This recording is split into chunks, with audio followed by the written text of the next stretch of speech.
Okay, so today we're going to carry on with our HifiMan HE400se project. We're going to try out a few mods, see what difference they make. Unfortunately, if I've got my mic running at the same time as the test rig, for some reason it all messes up. So we're going to just be running off the mic on the camera. The sound might not be great, but you know, you'll get the picture.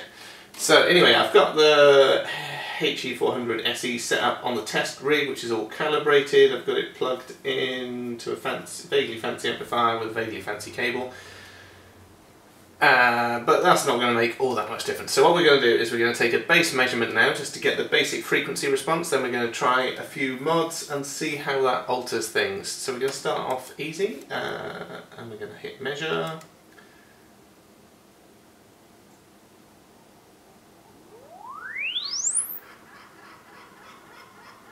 Okay, so this is the bass frequency plot that we're starting with. As you can see, mid-range, really nice and flat, rolls off about 40 Hz. And then the high end's quite tidy, and again you've got a bit of a roll-off after 10k, but certainly not the worst high end that I've seen on a pair of headphones at that kind of price. So that's what we're starting with. Now what I'm going to do is I'm going to bust these open. I'm going to try and remove this grill. We'll take another measurement, see if that changes anything. Okay, right, so what I've done is I've removed the grill and the little bit of fabric that's covering that from the headphones, so now this is fully open. And we'll just see what that difference that makes, because a lot of people have said change the thing, make it sound more open. Obviously, listening to it, you're going to pick up different things, but we're just looking at the frequency response at the moment just to see what that does. Okay, so let's measure again.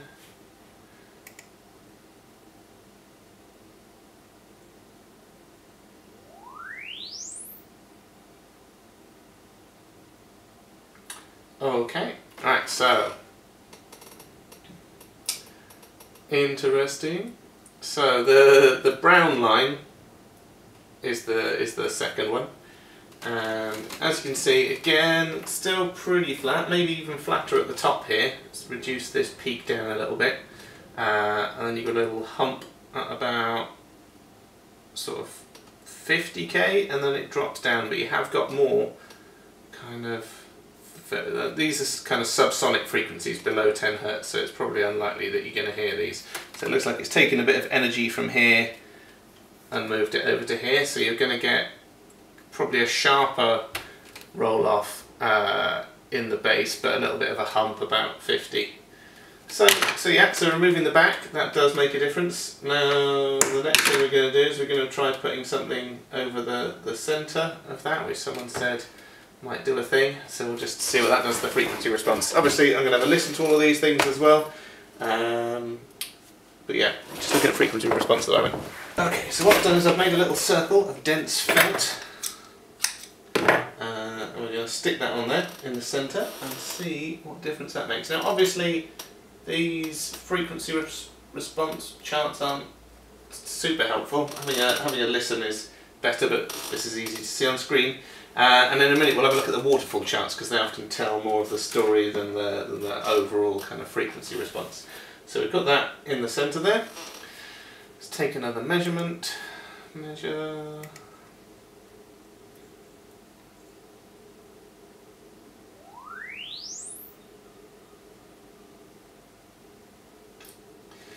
And that's done not a lot really.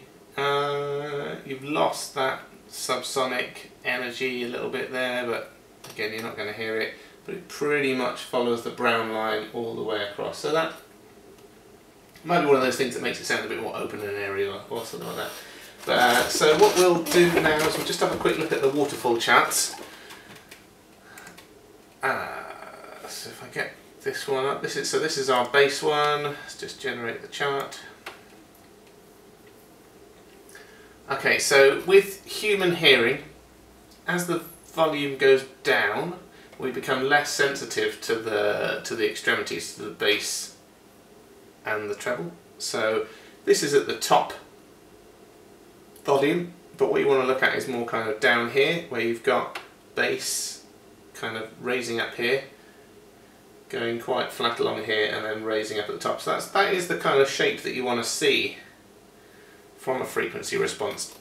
You know, at lower listening levels, you do want to see more of a rise at the edges, which this has got. I would probably need a more pronounced rise in the bass to hear the difference. So let's look at the next one. So this is with the grill off. Let's generate the waterfall chart. Okay.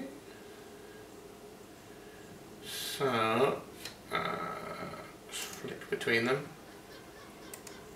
Yeah, so removing the back. So yeah, so the overall frequency response is a little bit misleading in some ways. Yeah, so it's not quite as bad, but yeah, you're still quite flat along the middle here with a little hump about 50. It doesn't drop off as noticeably at lower listening levels. And then this is with the little bit of felt. Let's generate that.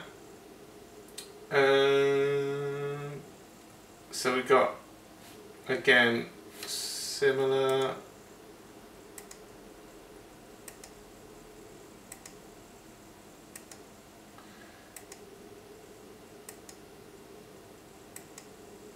So again, you've got slight more uplift in the bass. You did get a little bit around here, again around between 40 and 50 Hertz, but it seems anything below 40 and this thing is not having a good time.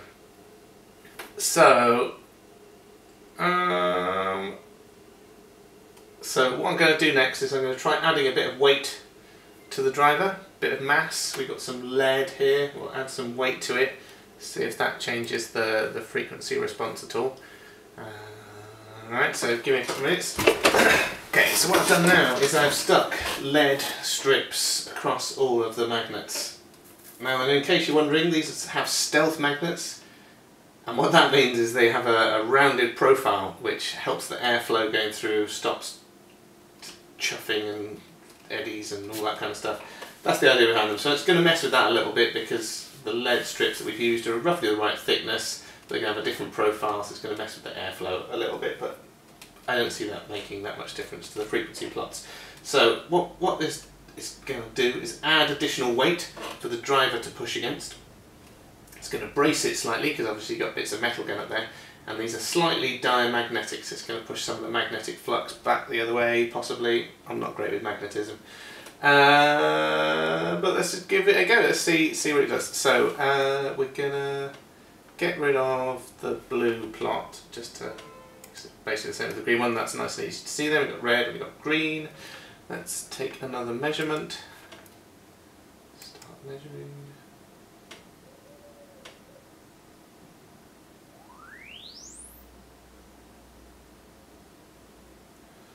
Okay, so that's vaguely interesting.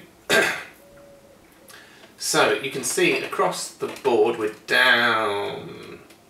So it follows the other graph pretty much.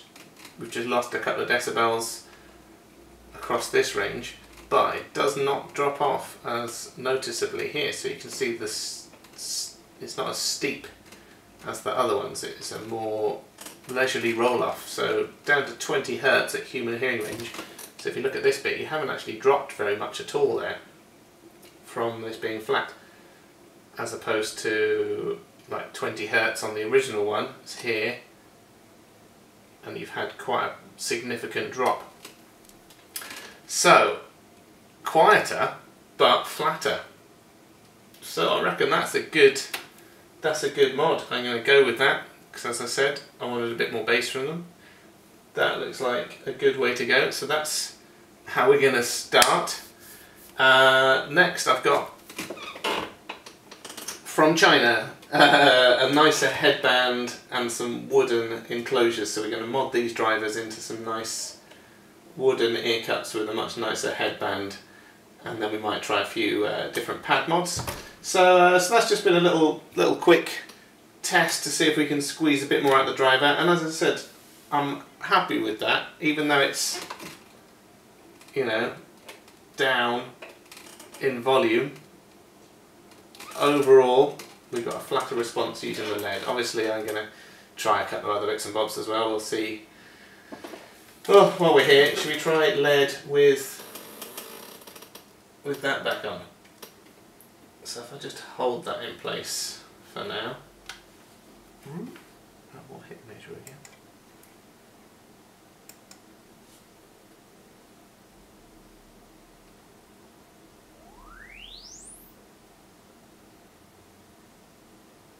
Meh, pretty much the same. Yeah, we did pick up a little bit around 10 Hertz with that on.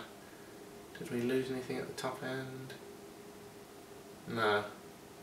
So yeah, so the grill and the lead will be fine. Like we'll make a sexier grill, which is a bit more open, because it will make it sound more open and airy. Let's just have a look at the waterfall charts. Let's just get rid of that measurement. We'll have a look at the waterfall chart for this one.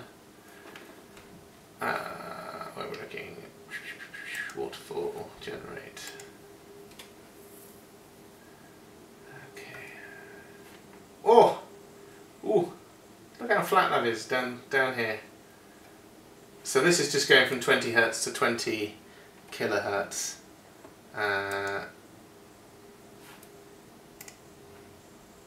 So that's our original plot. And that's our new one. So we're at a lower level, but flat down in the base. Look at that, that's good and flat right across here up to about 600 Hertz. Then we've got a little bit of a V, which probably sounds good. That is, as I said, that's how you want to hear it. And at the lower frequencies, again, you haven't got as much of a lump here. It's generally pretty flat. So we've accidentally made a very flat headphone, which is alright. Yeah, I think I'm going to have a listen to that. Unfortunately, I've got a bit of an ear infection at the moment, so testing is not great. I've got to wait for that to kind of heal up. But I'm pleased with our additional flatness. We've just lost a little bit of volume. So basically, taken some energy out of the middle, stuck it on the end there, lead strips, boom.